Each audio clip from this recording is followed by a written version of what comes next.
बहुत बहुत स्वागत है आपका। आज है 20 फरवरी 2019। खबरों की शुरुआत करते हैं अच्छी बात के साथ। जितना कठिन संघर्ष होगा, जीत उतनी ही शानदार होगी। क्या कुछ होगा खास आज के भाव होंगे। देश विदेश बॉलीवुड व्यापार टेक्नोलॉजी खबरें होंगी, क्या कुछ बात होगी। सबसे पहले बात कर लेते हैं सोने के भाव की। तो 32,700 रुपये है 22 कैरेट का भाव, वहीं 34,350 है 24 कैरेट का भाव।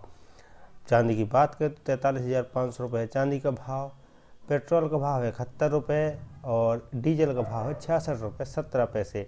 एलपीजी का भाव 669 रुपये 36 पैसे। सबसे पहली खबर की तरफ बढ़ते हैं तो 3 तलाक के खिलाफ अध्यादेश को कैबिनेट की मंजूरी। राज्यसभा में फंस गया था बिल। केंद्रीय कैबिनेट ने 3 तलाक से संबंधित अध्यादेश को मंगलवार को मंजूरी दे दी है।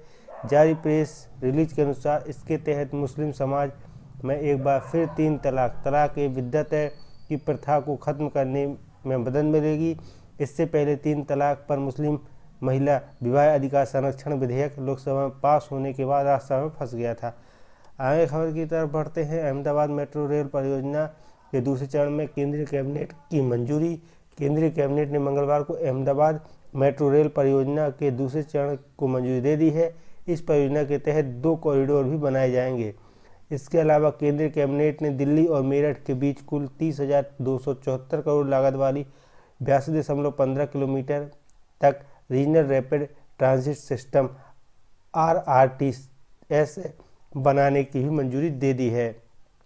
लोकसभा चुनाव के पहले बीजेपी और AIADMK में हुआ गठबंधन। तमिलनाडु के उप मुख्यमंत्री O पनीरसेल्वम ने मंगलवार को AIADMK और बीजेपी के लोकसभा चुनाव के साथ मिलकर चुनाव लड़ने की घोषणा की है। इस गठबंधन के तहत बीजेपी तमिलनाडु और पुदुचेरी में 5 सीटों पर चुनाव लड़ेगी। वहीं बीजेपी नेता पीयूष गोयल ने बताया कि उनकी पार्टी राज्य में 21 विधानसभा सीटों पर होने वाले उपचुनावों में AIADMK के समर्थन देगी। आगे खबर की बढ़ते हैं। पुलवामा हमले में शहीद 23 CRPF जवानों का कर्ज SBI ने किया माफ। देश के सबसे बड़े बैंक SBI ने जम्मू कश्मीर के पुलवामा में शहीद हुए 23 CRPF जवानों द्वारा लिए गए कर्ज को माफ़ करने की घोषणा की है। इसके अलावा SBI ने कहा कि इस हमले में शहीद हुए सभी जवानों के परिजनों को 30-30 लाख का बीमा राशि भी दी जाएगी। गौरतलब है कि सभी CRPF जवान बैंक के ग्राहक थे। आगे खबर की तरफ बढ़ते हैं। एयरटेल ने इन यूजरों को फ्री दे रहा है 100 GB डेटा। टेलीकॉम कंपनी जियो गीगा फाइबर ब्रॉडबैंड के ऐलान के बाद से टेलीकॉम कंपनियों के बीच खलबली मची हुई है। जियो गीगा फाइबर के आने की खबर के बाद ही इससे निपटने की बाकी कंपनियों ने तैयारियां शुरू करी। एयरटेल ने भी जियो को मुकाबला करने के लिए बड़ी प्लानिंग की है, जिससे के तहत कंपनी अपने ब्रॉडबैंड यूजर को 1000 GB तक बोनस डेटा देने की घोषणा की है। तो 1000 GB डेटा फ्री मिलने वाला है। भारत पहुंचे सऊदी अरब के क्राउन प्रिंस मोहम्मद बिन सलमान। सऊदी अरब के क्राउन प्रिंस मोहम्मद बिन सलमान अपने 2 दिन के दौरे पर मंगलवार की शाम भारत पहुंचे हैं। एयरपोर्ट पर खुद प्रधानमंत्री नरेंद्र मोदी उनका स्वागत करने पहुंचे। मोदी के साथ विदेश राज्य मंत्री VK सिंह भी सलमान को रिसीव करने एयरपोर्ट पहुंचे। 2 दिवसीय दौरे पर आए मोहम्मद बिन सलमान का यह पहला भारत दौरा है।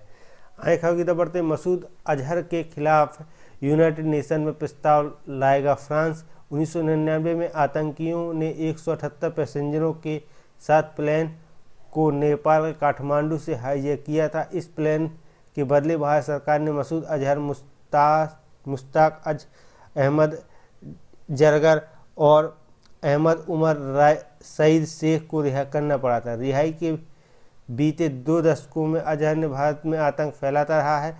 भारत में बीते सालों हुए कई आतंकी हमलों के पीछे उसका हाथ माना जाता है। आगे खबर की तरफ बढ़ते हैं। आतंक के लिए पाकिस्तान की धरती का इस्तेमाल करने वाले हमारे दुश्मन, ये कहना है पाक के प्रधानमंत्री इमरान खान का। पाकिस्तान प्रधानमंत्री इमरान खान ने कहा कि अगर कोई आतंकवाद के लिए पाकिस्तान की धरती का इस्तेमाल करता है तो वह पाकिस्तान से दुश्मनी कर रहा है। उन्होंने पुलवामा हमले की जांच का भरोसा दिलाते हुए कहा कि अगर आपके पास इसमें किसी पाकिस्तानी के शामिल होने की कार्रवाई योग्य सूचना है तो हमें दें। मैं कार्रवाई का वादा करता हूँ। आए खबर की बढ़ते फ्लिपकार्ट के सह संस्थापक सचिन बंसल ने ओला में किया 650 करोड़ का निवेश। फ्लिपकार्ट के सह संस्थापक सचिन बंसल ने ओला में 650 करोड़ का निवेश किया। सीरीज जे फंडिंग राउंड के तहत किए गए निवेश के बाद बंसल ने कहा कि मैं भावेश अग्रवाल, ओला के सह संस्थापक व उनकी टीम को 8 साल में जो बनाया है उसका मैं बहुत सम्मान करता हूं। यह ओला में सबसे बड़ा व्यक्तिगत निवेश है। आगे खबर की बढ़ते हैं उत्तर प्रदेश से, जहां प्रधानमंत्री ने किया 3,350 करोड़ की परियोजनाओं का शिलान्यास व लोकार्पण। प्रधानमंत्री नरेंद्र मोदी ने मंगलवार को वाराणसी में कुल 3,350 करोड़ से अधिक की परियोजनाओं का लोकार्पण व शिलान्यास किया। प्रधानमंत्री ने बनारस से हिंदू विश्वविद्यालय VHU में मदन मोहन मालवीय कैंसर सेंटर और होमी भाभा कैंसर अस्पताल लहरतारा का उद्घाटन किया। प्रधानमंत्री ने कहा कि VHU का कैंसर अस्पताल सिर्फ 10 महीने में तैयार किया गया है। आगे खबर बताते हैं, जिसने बंदूक उठाई है वह मारा जाएगा। पुलवामा हमले पर ये सेना का कहना है। कश्मीर में आतंकी संगठन जैश ए मोहम्मद के शीर्ष नेतृत्व का सफाया करने के बाद सेना ने कहा कि जिसने भी बंदूक उठाई वह मारा जाएगा। भारतीय सेना के चिनार कॉर्प्स कमांडर KJS ढिल्लों ने कहा कि मैं कश्मीरी माताओं से गुजारिश करता हूं कि वे आतंकी संगठनों से जुड़े अपने बच्चों को आत्मसमर्पण कर मुख्यधारा में आने को कहें। आगे खबर की खबर राजस्थान से है, जहां बारात में ट्रक घुसने से 4 बच्चों समेत 13 की मौत हो गई, 18 लोग घायल हैं। राजस्थान के प्रतापगढ़ जिले के तेज गति से आ रहे ट्रक बारात में घुस गया, जिसमें 4 बच्चों सहित 13 लोगों की मौत हो गई, 18 लोग घायल हो गए हैं। बतौर पुलिस यह घटना सोमवार को राज्य हाईवे 113 पर रामदेव मंदिर के पास हुई।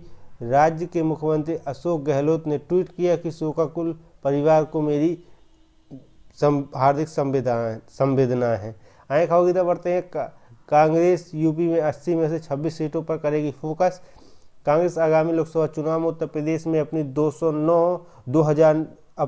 2009 लोकसभा चुनाव का प्रदर्शन दोहराना चाहती है।